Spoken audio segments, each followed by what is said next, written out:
When we aren't actively engaged in some kind of conflict or war, the military is what is called a force in readiness. They are always preparing and training, waiting for something to happen.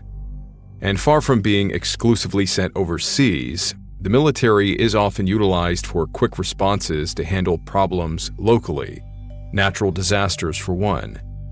As mentioned in previous stories, soldiers could be sent out to set up roadblocks to stop civilians from driving back to their homes during a forest fire. They might even be sent off base to investigate reports of little green men harassing a local family. But they also get called in for violent situations like riots. And while you'd normally expect this sort of thing to happen on the streets of a city, this story is unique. Smack in the middle of the San Francisco Bay is the tiny island known as Alcatraz. Having started as a military stronghold in the mid-1800s, Alcatraz was slowly converted to a military prison during the Civil War. It was further expanded when new prisoners entered during the Spanish-American War 3 decades later. It was ultimately converted into a federal penitentiary in the 1930s. And you could imagine the kind of guys that the Department of Justice wanted to send to a desolate rock in the middle of the water. The inmates housed at Alcatraz were said to be some of the most dangerous men from any prison anywhere in the United States. Convicted killers, gangsters, outlaws, and various other violent offenders that couldn't be contained anywhere else. Al Capone, George Machine Gun Kelly, Alvin Creepy Karpis, and James Whitey Bulger all called Alcatraz home at one point or another. But flying the coop at Alcatraz was far easier said than done. In fact, it was said to be impossible. Even if an inmate managed to get out of the cell block, they were then faced with having to swim up to 2 miles across the San Francisco Bay. If the frigid waters didn't kill them, the powerful tidal currents would. That didn't stop a number of inmates from trying. This is one of those stories. And honestly, you couldn't write a story like this without it sounding like Hollywood made it up. On May 2nd, 1946, a small group of inmates made a break for it. They seized weapons, took hostages, and attempted to shoot their way to freedom. The only thing standing in their way were the guards, and 2 platoons of U.S. Marines who had recently returned from the front lines of the Second World War. This is the incredible story of the Battle of Alcatraz.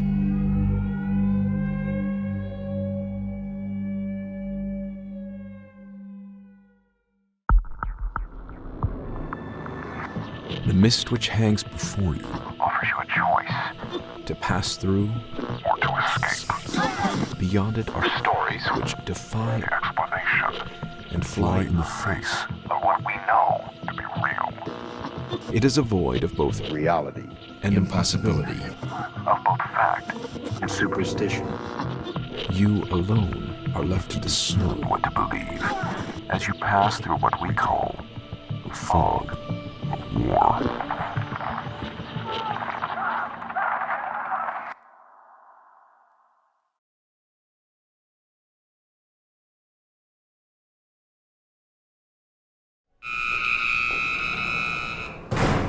Lights out, sweethearts. Don't let the bed bugs bite. Bite me, Warden. All right, who's the smartass?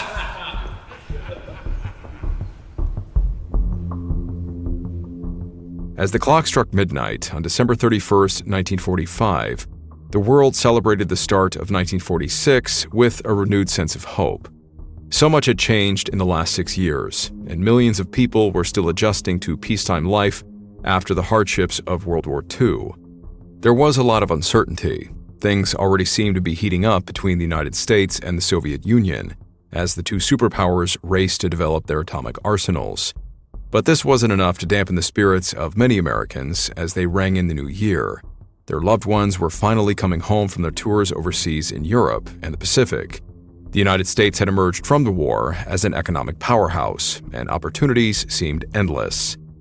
But this didn't apply to the roughly 260 inmates held within the Alcatraz Federal Penitentiary. For them, the first day of 1946 was the exact same as the last day of 1945, and the day before that, and every other day. Things didn't exactly change in Alcatraz. Every morning at exactly 6:30, the prisoners were roused by the guards for the day's first head count. From there, daily life was a strict cycle of labor, with only short breaks being granted for meals. Free time was a luxury, and privacy was practically non-existent. There wasn't much that escaped the watchful eyes of the guards and wardens. The routine was constant, consistent, and horribly mundane, enough to drive anybody crazy. And one of the men who was sick of it was prisoner number 415, better known to the inmates and officers as Bernard Coy. Coy was born on February 13, 1900, in the town of Athertonville, Kentucky. At around 16 years old, he lied about his age to join the U.S. Army. He was then shipped overseas and served his country with distinction during the First World War. He apparently earned a reputation for being an expert marksman. But after the war, things suddenly went downhill. After re-enlisting sometime in the 1920s, Coy was written up for desertion and dishonorably discharged in 1926 after being arrested for burglary in Green Bay, Wisconsin. From there, Coy's life devolved into a series of stints in and out of jail, and things only got worse with the onset of the Great Depression in the 1930s. In March of 1937, Coy was fresh off of a 2-year burglary sentence when he and his 23-year-old cousin held up the Bank of New Haven in Louisville, Kentucky. Armed with a sawed-off shotgun and a pistol, the duo made off with a little over $2,000, but not before the bank teller got a good look at both of their faces. The law caught up with Coy about a month later, and this time, he wouldn't be getting off so easily. On top of the recent bank robbery and his long record of burglaries, police were also able to connect Coy to a recent liquor store robbery. As a result, he was sentenced to 26 years in the Atlanta Federal Correction Institution. But Coy proved himself to be a troublesome inmate. He regularly got into fights, disobeyed the guards, and was busted, along with a few others, for planning a breakout. There was a saying within the correction system familiar to both officers and prisoners. Those who broke the rules went to prison. Those who broke the rules of prison went to Alcatraz. By 1946, Alcatraz had been Coy's home for the past 9 years. Much to the surprise of the guards and wardens familiar with his violent past, it looked as if the career criminal was starting to turn things around. By all accounts, Bernard Coy was the closest thing Alcatraz had to a model prisoner. He didn't start fights, did what he was told, and even used his own experience with the legal system to advise some of his fellow inmates. A kind of cell house lawyer, if you would. In what little downtime he had, Coy took to reading and even became known as a gifted artist. The walls of his 5x9 cell were often decorated with paintings depicting the Kentucky countryside he grew up in. After so many years of his demure behavior, guards felt as if they could trust Coy. Well, at least a bit more than the other prisoners. And this is exactly what the seasoned criminal was aiming for. The inmates sent to Alcatraz were the worst that the American prison system had to offer. As a result, outlets for the prisoners to entertain themselves were often revoked. But the one thing they did have was an in-house library with over 15,000 books and magazines. Thanks to his good behavior, Coy became the library orderly. So while most of the prisoners spent their days working in the kitchens, gardens, laundry, or one of the island's many shops, Coy enjoyed regular access to the main cell block. As he wheeled his cart around, collecting and distributing reading material, Coy began taking note of certain weaknesses in the guards' patrol routes. Security was usually very tight, but on weekdays, most of the inmates were out on their various work details. This left the main cell block almost entirely empty, and what few guards remained seemed to be a little bit more lax. During the day, Coy observed that the main cell block was watched by at least 3 officers. One stood by the entrance to the dining hall to observe the comings and goings of the kitchen staff. This guard carried the keys that allowed greater access to the prison, as well as the outside yard. Although this officer was unarmed, he was covered by 2 other guards who were equipped with rifles.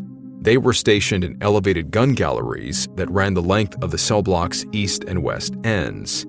But Coy noticed that there were moments in their patrol that left the officer on the main floor with the keys, unobserved, and vulnerable to an ambush. Coy began working on a plan.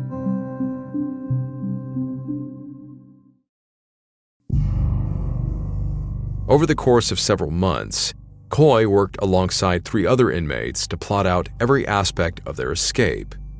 While the general hierarchy of the group is debated, it is thought that Coy's primary confidants were inmates Joseph Kretzer and Marvin Hubbard. Kretzer was a West Coast gangster who was currently serving a life term for bank robbery and second-degree murder. Hubbard was sent to Alcatraz after being involved in a prison riot and for repeated escapes from other jails. His charges included kidnapping, grand theft auto, and stealing guns. The 4th member of the group was Clarence Carnes, otherwise known as the Choctaw Kid. At just 18 years old, Carnes was the youngest inmate in Alcatraz history and was already a stone-cold killer. He was serving a life sentence, plus an additional 104 years for first-degree murder, assault of a federal employee, and kidnapping. These 4 men were a far cry from the A-Team, but their planning was meticulous. Step 1 would see Coy and Hubbard wait for the opportunity to overpower the lone officer guarding the cell block. Once he was unconscious, they would take his keys and free Kretzer and Carnes. From there, Coy would climb his way up to the western gun gallery and find a way to pry open the bars just enough for him to squeeze through. He'd probably have to lose a few pounds to pull this off. Once up in the gallery, Coy would somehow have to get the drop on the lone guard posted there. When this guard was incapacitated, Coy, now armed with the guard's rifle, would move along the gun gallery towards the sealed-off isolation wing where the last guard was on patrol. With this final officer subdued, they'd have full control of the cell block, at least for a few minutes. Taking the guards with them as hostages, the inmates would use the keys to gain access to the prison yard. On paper, it all seemed pretty straightforward. And on May 2nd, 1946, Coy and his men finally put their plan into action. But being a former soldier, Coy should have known that no battle plan survives first contact with the enemy.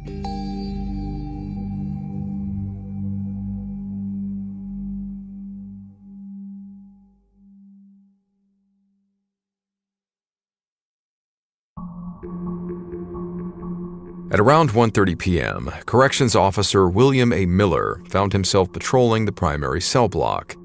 With most of the inmates out and at various workstations, there really wasn't much for him to do. Not that he was complaining. Standing guard over some of the most dangerous men in America was a stressful job, and he was grateful for any lulls in the action. A prisoner then approached him from the other side of the barred dining hall door. It was the familiar face of Marvin Hubbard. As a kitchen orderly, it wasn't uncommon for Hubbard to run errands between the dining hall and the cell block. So, just as he had done 100 times before, Miller let Hubbard through the security door and proceeded to pat him down. But before he knew it, Miller was rushed from behind and slammed into the ground.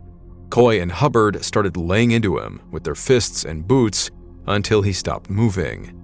Hubbard grabbed his set of keys and went off to free Kretzer and Carnes. Coy stayed behind, standing guard over Miller, breathing deeply as he prepared for the next step of the plan. Stripping off his shirt, Coy smeared himself in axle grease that he had swiped from one of the shops. Then he started to climb up the bars towards the west gun gallery. His accomplices looked on anxiously, praying that the guard posted on the gallery wasn't on his way back. Once in position, Coy stuck an improvised spreading device between the bars and began prying them apart. It worked, but only gave him a few extra inches to work with. For this part of the job, Coy had deliberately starved himself for a number of weeks. He hoped that the weight loss combined with the axle grease would give him just enough leeway to slip through the bars. He was thrilled when it actually worked. Coy entered the empty gun gallery and gave his pals down below the signal to start a commotion. As they hollered in the cell block, Coy took up an ambush position as Officer Bert Birch hustled back to the gallery. Coy caught the man flat-footed, wrestling Birch to the ground and strangling him into unconsciousness with his own necktie. He then handcuffed the limp officer to the bars. After looting Birch of his weapons, Coy raided the rest of the gallery. When he reappeared through the bars, he dropped an M1911 pistol to his accomplices, as well as ammunition and several gas billy clubs. Coy then shouldered Birch's Springfield rifle and moved south along the gallery towards the isolation wing in D block. Bursting through the steel door that separated the wing from the rest of the cell block, Coy quickly overpowered Officer Cecil Corwin and forced him to open all the cells in the prison. As the door slid open, what few inmates remained in their cells stepped out into the cell block to see what all the commotion was about. When they saw 4 armed convicts shoving 2 officers into cell C402, they immediately knew what was going on and wanted no part in it. While most of the men quietly stepped back into their cells, 2 of them saw this as their opportunity to escape. They eagerly joined the group of 4, bringing their number to 6. One was a convicted cop killer named Myron Thompson, and the other a low-IQ bank robber named Sam Shockley. For the convicts, the plan was going well, maybe even too well. They had the keys, weapons, and hostages.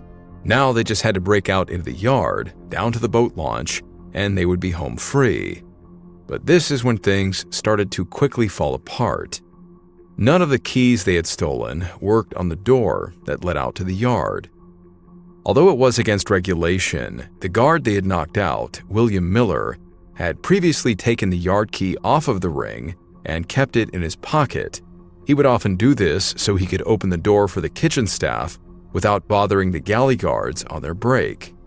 Now that he was conscious and had been forced into a prison cell by the convicts, Miller watched the men frantically trying to open the door to the yard.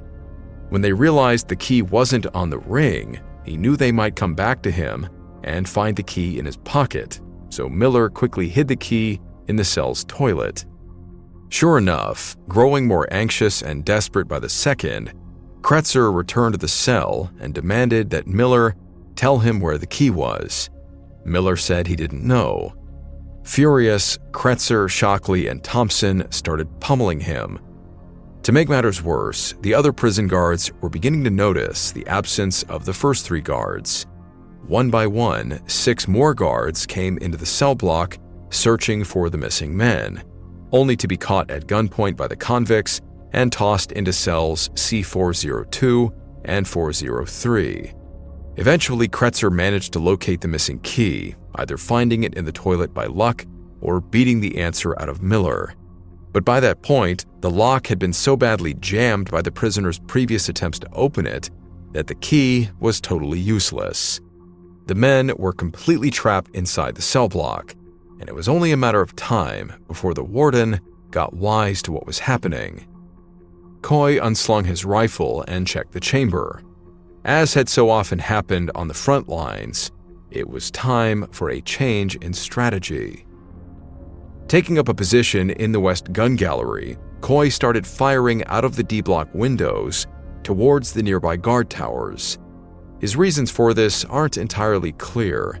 Maybe he intended to pick off the tower guards to clear a path for a mad dash to the boat, or perhaps he knew the jig was up and resolved to just fight it out to the end.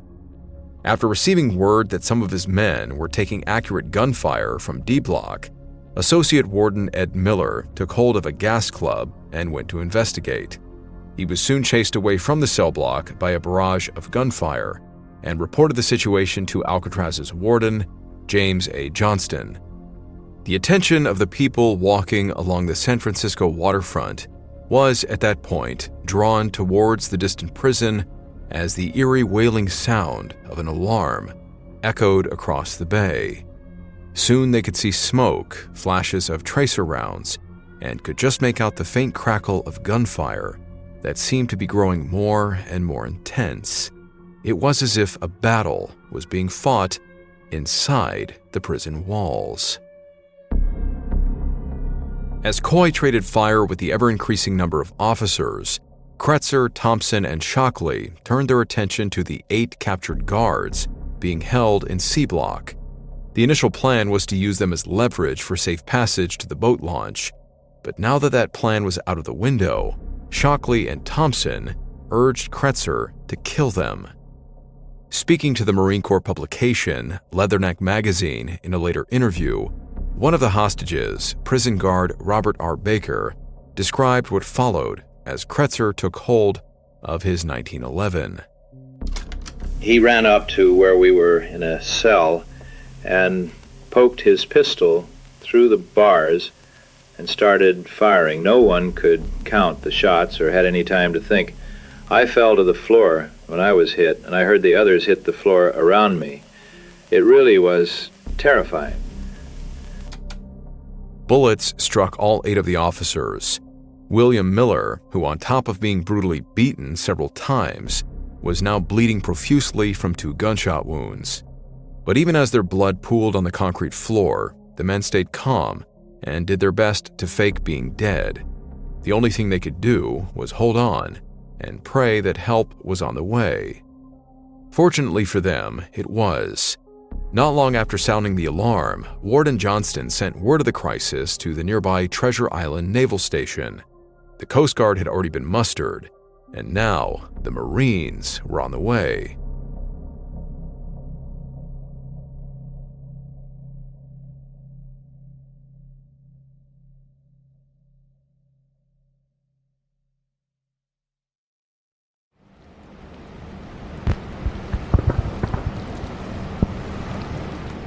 Sounds like the welcome committee is getting ready for us, boys. Say, don't this kind of remind you of Iwo Jima? Nah, Iwo was hell. This I think we can handle. Jeez, talk about a homecoming, eh, Skipper? We were just blasting the Japanese out of their holes a few months ago. Now we're helping to clean up the Fed's prized loony bin? Who do you think's crazier, the Japanese or the guys trying to bust out of this place? Odds gotta be 1,000,000 to 1 easy, and they still went for it. They're either incredibly brave or incredibly stupid. It's just another island, boys. Nothing more, nothing less. Don't go underestimating these guys just because they're cons, though. They've done their fair share of killing as well. All right, I want everyone squared away and ready for anything when we land. Aye, sir. Aye, sir.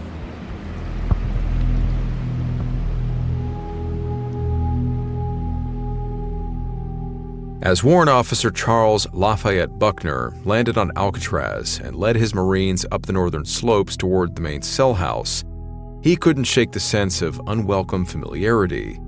It wasn't long ago that this veteran officer was leading his men against the Japanese at places like Guam, Bougainville, and Okinawa. He had seen some of the worst the war had to offer and had been awarded the Silver Star and Purple Heart for his troubles. Now, back on American soil, the air was once again filled with a crackle of gunfire coming from the far side of the island.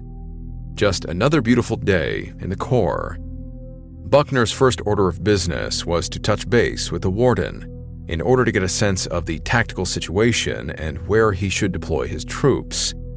When later speaking to reporter Stanton Delaplane of the San Francisco Chronicle, Johnston recalled the moment the Marines came ashore.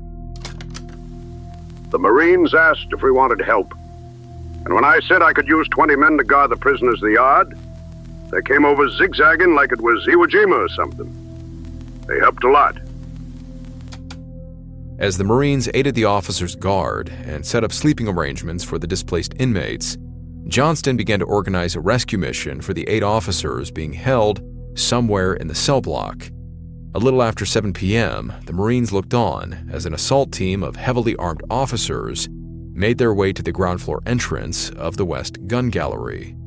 As the rescue team entered the gallery, they found themselves on the ground floor of D Block. As they began to ascend the stairs to the upper levels, they noticed everything had fallen strangely quiet. They gripped their weapons tight and pressed on, unaware that Coy and Kretzer were watching from concealed firing positions. D Block suddenly exploded with the sounds of gunfire and screams as the officers walked straight into a kill zone. Tightly packed together in the narrow gun gallery, they made easy targets. The officers that weren't immediately gunned down attempted to shoot back or drag their wounded buddies down the stairs toward the exit. Covering his fellow officers as they made their retreat was Senior Officer Harold Stites. Unlike some of the younger guards, this wasn't Stites' first rodeo. He'd served with the Federal Bureau of Prisons for over 23 years and was a veteran of the First World War. He was even credited with putting an end to a previous escape attempt in 1938, single-handedly killing 2 of the 3 rogue inmates who had just mortally wounded a fellow officer. As he returned Coy and Kretzer's fire, Stites was struck several times. He fell lifelessly on the steel catwalk and was among the last to be dragged out of the cell block. The scene unfolding outside the prison was horrific. Every member of the rescue team was badly wounded. Harold Stites, veteran officer, soldier, beloved husband, and father of 4 children, was now dead. The sight of the bloodied men mourning their fallen comrade brought back painful memories for the Marines. It also filled them with a powerful resolve. Buckner was tired of being on the sidelines. Both he and his Marines were itching to do what they did best. That night, they'd get their chance. After the failure of the first rescue mission, Warden Johnston cut power to the main cell house and suspended all further attempts until after dark. Later that evening, a second rescue team made their way into the prison. Instead of entering via D Block, where the convicts had likely dug in, the officers took advantage of the dark and quietly entered the main cell block. As they searched cell by cell for the 8 captive guards, the rescue party was covered by Marines and guards posted up in the east gun gallery, as well as the narrow visitation windows directly beneath them. Making their way through the dark cell house, the officers finally located their missing colleagues in C Block. Though they were all badly wounded, they were miraculously still alive. The next few minutes were tense as the officers attempted to remove the 8 wounded hostages without rousing the attention of the convicts. Unfortunately, the men did hear them moving through the cell block, and a pitched gunfight broke out. Covering the officers alongside his Marines, Buckner was moved by the courage displayed by the guards attempting to save their friends. He expressed his thoughts in a later radio interview. In the best Marine tradition, those guards braved the fire of convicts to rescue their wounded comrades. They'd all make good Marines. As soon as the hostages were safe, the Marines and guards covering them pulled back. Buckner then gave the order for his men, positioned on the island's southern slopes, to open fire on D Block with everything they had. And boy did they ever. From sunup to sundown on May 3rd, the Marines let loose on the convicts. M1 rifles, Browning automatics, Thompson submachine guns, firepower far greater than anything the guards had. Buckner's strategy was simple and was one he and his men had used countless times against entrenched Japanese soldiers. Using overwhelming firepower and plenty of grenades, the Marines hoped to dislodge the convicts from their D-block positions. Once this was done, they would work to back the cons into a corner where they could be bombarded into submission or annihilated altogether. Over the course of this day-long siege, it's thought that the Marines lobbed or fired around 500 grenades into the cell block. The bombardment was so intense that those watching from across the bay thought the convicts must be being pummeled by bazooka or mortar rounds. Overkill or not, it worked like a charm. The convicts abandoned D Block under fire and took up new positions along C Block in the main cell house. By this point, things really weren't looking too good for Coy, Kretzer, and Hubbard. After seeing the hopelessness of their situation, Shockley, Thompson, and Carnes abandoned the fight and returned to their cells, but Coy and his pals remained defiant. The situation only got worse when the Marines, led personally by Buckner, made their way up onto the prison's roof and chiseled several small holes into the concrete ceiling above C Block. Grenades rained down on the cons, exploding midair, on the ground, and among the catwalks. Some Marines even stuck the barrels of their weapons through and opened fire. The near-constant explosions ruptured pipes, and water was now flooding the cell block. Time and time again, the officers and Marines called on the convicts to surrender. But as Private First Class Robert Prosser recalled in Leatherneck magazine, the men had no interest in giving up. We surrender, don't do that again, don't, were among the cries that echoed back through the hole in the roof. A guard approached cautiously to receive the surrendered weapons and received instead a defiant shot, which had apparently been fired blindly by a now frenzied Khan. Unable to hold on to their elevated C-block positions, the convicts once again retreated. This time they squeezed their way into a narrow utility corridor that ran through the middle of the C-block cells. They were now better shielded from the grenades, but there was nowhere left to run, just as the Marines intended. The corrections officer once again took the lead, securing C-block and sealing off both ends of the utility corridor. Armed with shotguns, the two groups took turns spraying the narrow corridor with gunfire. They kept this up until the early morning of May 4th. The convicts had stopped returning fire, and all attempts by the officers to call out to them were met with total silence. Cautiously, they made their way into the corridor. Spaced out along the narrow hall, riddled with bullets and shrapnel, were the bodies of Joseph Kretzer, Marvin Hubbard, and Bernard Coy. Coy was said to be frozen in rigor mortis, his hands positioned as if he was still gripping a non-existent rifle. The Battle of Alcatraz was over.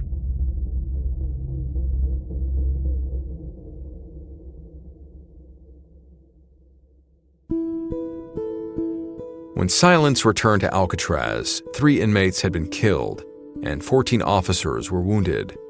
The Federal Bureau of Prisons lay 2 of their own to rest, Officer Harold Stites and William Miller. Miller would succumb to his injuries not long after being rescued, but not before naming Kretzer as the man who shot him and his fellow officers. Miller was survived by his mother, his wife, and 2 children. Despite abandoning the escape, Myron Thompson and Sam Shockley were sentenced to death on the back of damning testimony. According to the officers they held captive, it was Shockley and Thompson that encouraged Kretzer to go through with his attempted execution of the hostages. They would both meet their end in the gas chamber of San Quentin Penitentiary on December 3, 1948. Clarence Carnes, the Choctaw Kid, was allowed to live out the rest of his life sentence.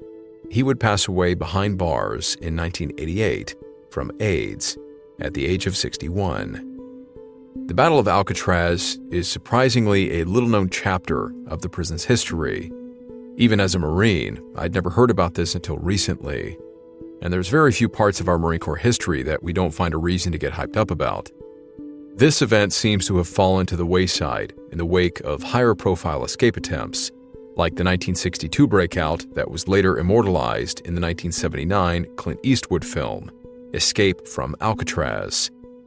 Alcatraz closed its doors as a prison in 1963, but it's now a must-see tourist attraction for anyone visiting San Francisco. You can actually still see the impact and fragmentation marks from some of the grenades that were thrown into the C-block cutoff. At the time, the Marines didn't get much recognition for their part in the battle. There's no record of any awards or official citations being made, but they took the whole thing in stride. Some of them joked that they should have all been awarded Alcatraz campaign ribbons. And for the design, they suggested black and gray horizontal stripes, resembling prison uniforms.